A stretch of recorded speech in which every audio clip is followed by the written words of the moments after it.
Naon kenapa? Dabatun lil mukminin. Hartosna kendaraan jalmi mukmin. Masjid ieu teh sebagai kendaraan jalmi mukmin, mukminat. Mukmin ayeuna pameget, mukminat istri. Sadayana dicana ku Masjid Assalam ngalangkung kana ihdinas siratal mustaqim sakedet netra teu aya gangguan itu ieu daya salamet marak dugikeun ka jannah.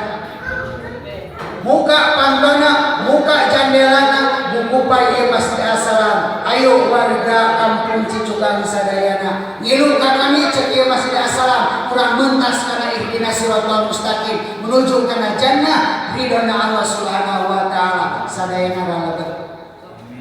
Ralebet sadayana eta pantau Masjid Assalam bukupa itu di pikiran ku otak bisi jero. Pikiranna kunaon? Ku iman. Banyak masjid bisa bergerak, banyak yang jendela bisa berupaya. Ibu bapak nu dimuliakeun ku Allah Subhanahu wa taala.